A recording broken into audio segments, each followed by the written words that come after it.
प्रदान करे। धन्यवाद। Thank you. श्रीमान मोकरिया राम भाई।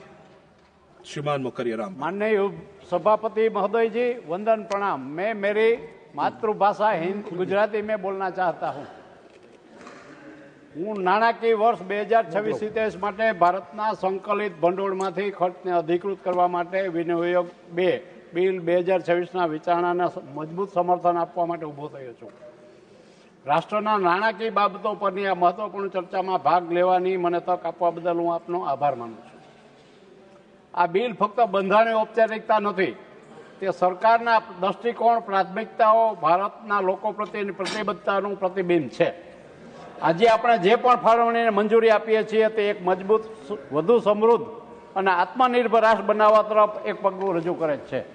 આ પદ્ધતિ દ્વારા જ શાસન આપણા નાગરિકો માટે મૂર્ત પરિણામોમાં પરિણમે છે। હું આપણા યશસ્વી વડાપ્રધાન શ્રી નરેન્દ્ર મોદીજી કે જેમને ગઈકાલે જ રેકોર્ડ બનાવ્યો છે 8,200થી ઉપરના દિવસો સુધીનું નેતૃત્વ આપવાનો, તેમને હું મારા વંદન કરું છું, પ્રણામ કરું છું। આ ગતિશીલ નેતૃત્વ પ્રશંસા કરવા માગું છું। તેમના દૂરદર્શી માર્ગદર્શન હેઠળ ભારતે તમામ ક્ષેત્રોમાં પરિવર્તનશીલ ફેરફારો જોયા છે। માળખાગત સુવિધાઓના વિસ્તરણથી લઈને ડિજિટલ શાસન સુધી, નાણાકીય સમાવેશથી લઈને વૈશ્વિક રાજદારી સુધી સરકાર હેતુની સ્પષ્ટતા, અમલીકરણ, ગતિ અને રાષ્ટ્ર નિર્માણ પ્રત્યે પ્રતિબદ્ધતા સતત દર્શાવી છે। વિકસિત ભારતની વિભાવનામાં હવે માત્ર એક આકાંક્ષા રહી નથી, તે સતત વાસ્તવિકતા બની રહી છે।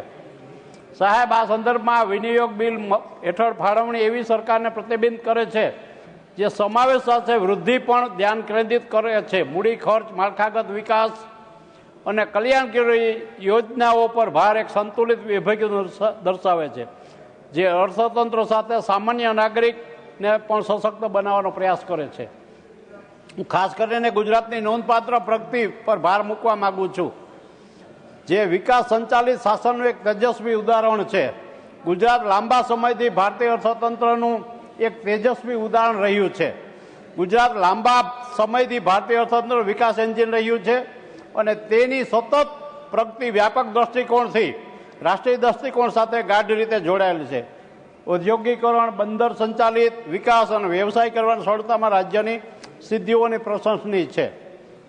ઔદ્યોગિક કોરિડોર અને રોકાણ ક્ષેત્રો સહિત ગુજરાતમાં વિશ્વકક્ષાના માળખાગત વિકાસે સ્થાનિક વૈશ્વિક રોકાણકારોને ખૂબ જ મોટા પ્રમાણમાં આકર્ષ્યા છે। આ પહેલો માત્ર રાજ્યના અર્થતંત્ર વેગ આપી રહી નથી, પરંતુ ભારતના એકંદર વિકાસમાં પણ નોંધપાત્ર યોગદાન આપી રહી છે। આ બિલ દ્વારા સતત નાણાકીય સહાય વધુ મજબૂત બનાવશે અને ભારતની વૈશ્વિક સ્પર્ધામાં વધારો કરશે। સાહેબ ડિસ્ટર્બ કરે છે, બોલે છે એટલે સાહેબ, નવીનીકરણ ઉર્જામાં ગુજરાતનું નેતૃત્વ ગર્વનું ક્ષેત્ર છે। રાજ્ય સૌર પવન ઉર્જામાં નોંધપાત્ર પ્રગતિ કરે છે, જે ટકાઉ વિકાસ પ્રત્યે ભારતની પ્રતિબદ્ધતાનો ટેકો આપે છે। પર્યાપ્ત ફાળવણી દ્વારા સરકારનું ગ્રીન ઉર્જા પર ધ્યાન કેન્દ્રિત કરવા, નવી રોજગારીની તકો ઊભી કરતી વખતે ભારત તેના આબોહવા લક્ષ્યોને પણ પ્રાપ્ત કરવા માટે ટ્રેક પર રહેશે તેની ખાતરી થશે। કૃષિ ક્ષેત્રમાં પણ ગુજરાતે સ્થિતિસ્થાપકતા અને નવીનતા દર્શાવી છે। ખેડૂતોને સુધારેલી સિંચાઈ સુવિધાઓ, આધુનિક તકનીકો અને સહાય સરકારી નીતિઓનો લાભ મળ્યો। સિંચાઈ ટેકનોલોજી, બજાર જોડાણ, રોકાણ દ્વારા કૃષિને મજબૂત બનાવવા પર સરકારના સતત ધ્યાનની હું પ્રશંસા કરું છું। સાહેબ, ગુજરાતનું દરિયાકાંઠાનું અર્થતંત્ર અપાર સંભાવનાઓ પ્રદાન કરે છે। દેશના સૌથી લાંબા દરિયાકાંઠામાં ગુજરાત લગભગ 2300 કિલોમીટર એક સાથે રાજ્યના બંદર સંચાલિત વિકાસ, માછીમારી, દરિયાઈ વેપારનો લાભ લેવા માટે સારી સ્થિતિમાં છે ગુજરાત। આ દિશામાં સરકારની પહેલ પ્રશંસાને પાત્ર છે અને આ બિલ દ્વારા વધુ સમર્થનની તકો મળશે। ગુજરાતમાં શહેરી વિકાસ પણ બેન્ચમાર્ક સ્થાપિત કર્યા છે, જેમાં અમદાવાદ, સુરત, અમારું રાજકોટ શહેર આ બધા આયોજિત વિકાસ મોડેલ તરીકે ઉભરી રહ્યા છે। સ્માર્ટ સિટીઝ, હાઉસિંગ, શહેરી માળખાગત સુવિધાઓ પર સરકારનું ધ્યાન સ્પષ્ટપણે દેખાય છે અને પ્રયાસો નાગરિકોના જીવનની ગુણવત્તામાં સુધારો કરી રહ્યા છે। સાહેબ, આ સરકાર વિશે સૌથી પ્રશંસનીય બાબત એ છે કે સમાવેશ વિકાસ પ્રત્યેની તેની પ્રતિબદ્ધતા છે। આર્થિક વિકાસને પ્રોત્સાહન આપવાની સાથે તેણે ખાતરી કરી છે કે લાભો ગરીબ, ખેડૂતો, યુવાનો અને મહિલાઓ સુધી પહોંચે છે। આવાસ, સ્વચ્છતા, આરોગ્ય સંભાળ અને નાણાકીય સમાજ માટે યોજનાઓને દેશભરમાં લાખો લોકોના જીવનમાં પરિવર્તન લાવ્યું છે. ખાસ જેમ જેમ આપણા વિનિયોગ બિલ પસાર કરીએ છીએ તેમ તેમ આપણે જાહેર ખર્ચમાં પારદર્શિતા અને જવાબદારીના મહત્વને પણ સ્વીકારવું જોઈએ.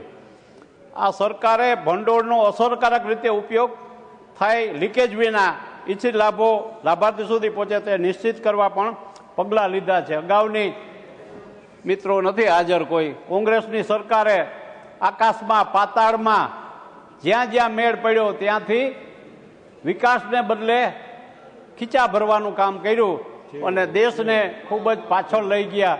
આ મોદી સાહેબ આવ્યા 14માં તો અત્યાર સુધીમાં ઘણા બધા ખાડા જે બાકી હતા એ ભરાઈ ગયા છે અને હવે હાઈવે ટ્રેક ઉપર આપણો દેશનો વિકાસ વિશ્વમાં દેખાઈ રહ્યો છે.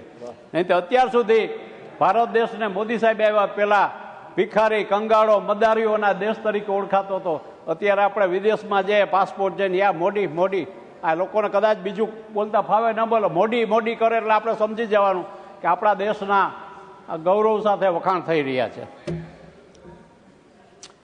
આ નિષ્કર્ષમાં સાહેબ મારે એટલું જ કહેવાનું છે કે વિનિયોગ નંબર 2 બિલ 2024 હૃદયપૂર્વક સમર્થન આપું છું. એક એવી સરકારને પ્રતિબિંબ કરે છે જે નિર્ણાયક સ્વપ્નદ્રષ્ટા લોકોના કલ્યાણ માટે પ્રતિબદ્ધ છે.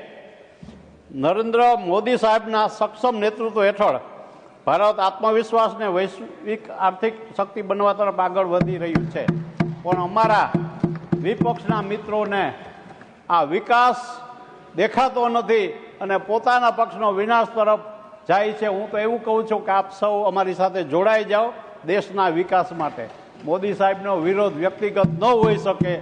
દેશના વડાપ્રધાન છે અને દેશના વડાપ્રધાનનું 142 કરોડમાં જે આગવું સ્થાન છે તો આપણે પણ આપણે સાથે જોડાય અને માત્ર વિકાસની નીતિમાં આપણે સાથે જોડાઈ જઈએ જેથી સોનામાં સુગંધ ભરશે. બાકી વિરોધ કરવાથી મતદારો બધા જાણે છે બધું, કોઈ ક્યારેય બોલતું નથી. પણ ચૂંટણી આવે, હમણાં બંગાળમાં આવશે, ચેન્નાઈમાં આવશે, થપથપાઈને મત આપશે ત્યારે આપ સૌને ખબર પડશે. ત્યાં સુધીમાં લંકા લૂંટાઈ જશે અને મોડું થઈ જશે. હજી પણ હું આપ સૌને વિનંતી કરું છું આપના માધ્યમથી કે આ દેશના સશક્ત વડાપ્રધાન જે રીતે કામ કરી રહ્યા છે એમાં જુઓ છો શું, જોડાઈ જાઓ. આ એક અમારું સ્લોગન હતું જે તે વખતનું કોલેજ કાર્ડનું નરહરિભાઈની વખતમાં કે જુઓ છો શું, અમે પ્લે કાર્ડ લઈને ઉગતા જોડાઈ જાઓ. એનો મારો કહેવાનો મતલબ એ છે કે આટલો વિકાસ દેશમાં થઈ રહ્યો છે અને આપણે ક્યાં ને ક્યાં હતા અને ક્યાં પહોંચી ગયા. અત્યારે આપણે ત્રીજા ક્રમે પહોંચવા આવ્યા છે આર્થિક રીતે પણ અને વિશ્વમાં તાકાતની રીતે પણ અને વિશ્વના સંબંધો બધા સાથેના આપણા જે ઉભરી રહ્યા છે તે એવા છે. તો કોંગ્રેસના મિત્રો, આપના મિત્રો જે કોઈ હાજર હોય ન હોય, સાંભળતા હોય એ બધાને પણ હું વિનંતી કરું છું આપના માધ્યમથી કે આ દેશના વિકાસમાં જોડાઈ જાઓ. જોડાશો તો આપણું પણ કંઈક જોડાણ થશે, નહીંતર એવું થશે કે ઘટત જાય. એમ ધીમે ધીમે ઘટતું જશે અને પછી એવું થશે કે વિરોધ પક્ષ જે આપણે જોતો હોય મજબૂત એ ન મળે અને પછી એવું થાય કે પસ્તાવો પણ થાય. જે મરે હમણાં એમ થશે કે હમણાં આટલા સમયમાં અમારું સેશન પૂરું થશે તો એમ થાય કે આટલું કામ રહી ગયું, એટલું કામ રહી ગયું. એમ જો કોંગ્રેસના મિત્રો હજુ પણ સમજી જાય અને મોદી સાહેબ સાથે જોડાઈ જાય વિકાસના કામ માટે, એ જ મારી આપ સૌના માધ્યમથી અભ્યર્થના છે. અને ખાસ ભારત આત્મવિશ્વાસથી વૈશ્વિક આર્થિક શક્તિ બનવા તરફ આગળ વધી રહ્યું છે ત્યારે આપણે જવાબદારી અને ગર્વની ભાવના સાથે આ બિલ પસાર કરીએ અને વિકસિત અને સમૃદ્ધ ભારતના સ્વપ્નને સાકાર કરવા માટે સૌ સાથે મળી હળી મળી અને કામ કરતા રહીએ, જેનાથી દેશમાં પણ આપણે કંઈક આપણું યોગદાન આપ્યું એવું ગણાશે. આપણી આગળની પેઢી છે એ પણ યાદ કરશે કે આ મોદી યુગમાં અમારા વડીલો મોદી સાહેબની સરકારમાં કે મોદી સાહેબ સમયમાં સંસદ સભ્ય હતા, રાજ્યસભામાં હતા અને એનું પણ યોગદાન છે, એનું ગૌરવ પણ થશે. માટે આપ સૌને સમગ્ર આગ્રહને વિનંતી કરું છું કે આ મોદી યુગના વિકાસમાં સૌ સાથે જોડાઈ જાય. આપણે પણ યજ્ઞમાં થોડી કોઈ આહુતિ નાખીએ અને આહુતિ આપવાથી આપણું પણ કલ્યાણ થશે અને દેશનું પણ કલ્યાણ થશે. જય હિન્દ, જય ભારત, ભારત માતા કી જય. સૌને સદબુદ્ધિ આપો. જય સોમનાથ, વંદન. Thank you. Doctor Bhimsinhji. Doctor